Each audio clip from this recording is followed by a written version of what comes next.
Stop for a second. Don't move. Don't decide. Because the next choice you're about to make might not come from where you think it does. You feel like you're in control. You feel like you're choosing freely. But what if something has already leaned the wheel? Just enough that you're following a direction without noticing. That idea alone should bother you. And if it doesn't yet, it will in a moment. Here's the uncomfortable truth. Control today doesn't look like force. It looks like guidance. It looks like suggestions. It looks like convenience. And that's why it works. Because you don't resist what feels helpful. Think about the last decision you made that felt obvious. Easy. Natural. You didn't struggle with it. You didn't debate it. It just felt right. That feeling is the clue. Because real control doesn't argue with you. It agrees with you. Sign number 1, the path is already softened. You believe decisions start inside your head. Often, they start around you. What's placed in front of you first? What's repeated? What's made easier than everything else? When one option requires less effort, it feels like your choice to take it.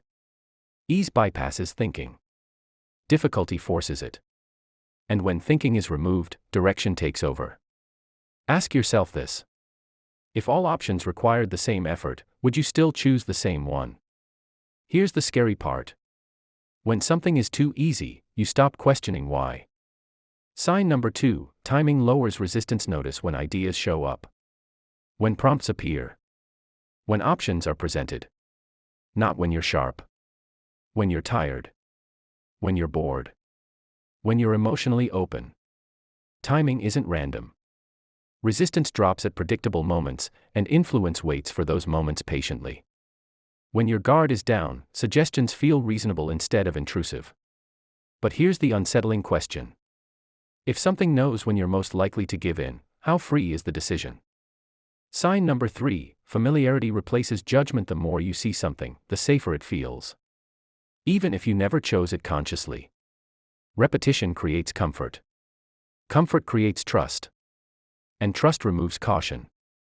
Over time, familiar options feel like personal preferences, even if they were shaped through exposure. You don't remember choosing them. You just know they feel right. This is where steering becomes invisible. When familiarity feels like identity. Sign number 4, emotions quietly drive the wheel. You don't decide the same way when you calm as when you stressed. When you're confident as when you're uncertain. Emotional states narrow options. When you're overwhelmed, relief becomes the goal. When you're bored, stimulation becomes the goal. Influence doesn't need to convince you.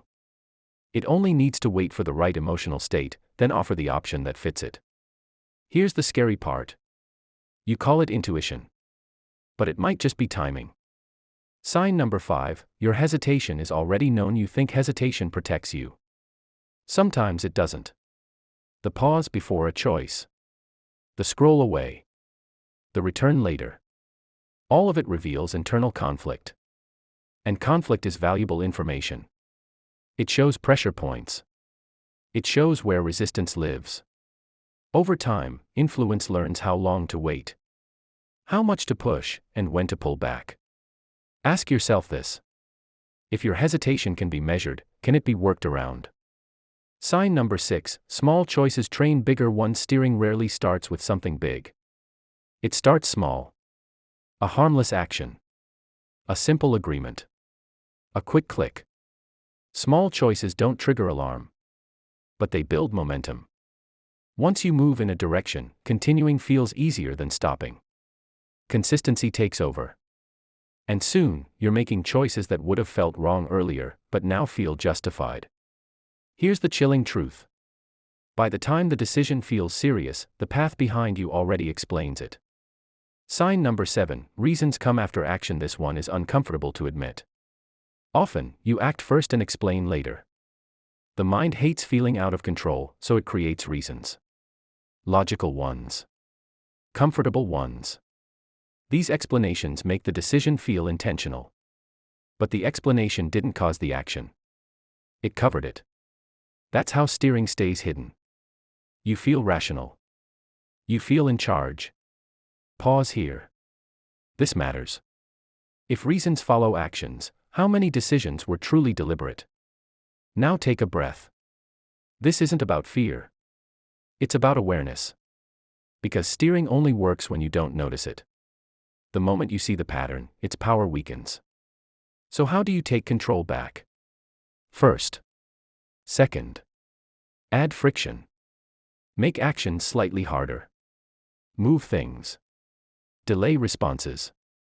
Friction forces awareness. Third. Check your emotional state before deciding. Ask yourself how you feel. Emotions explain urgency. Fourth. Break patterns on purpose. Choose differently sometimes. Not to rebel. To stay unpredictable.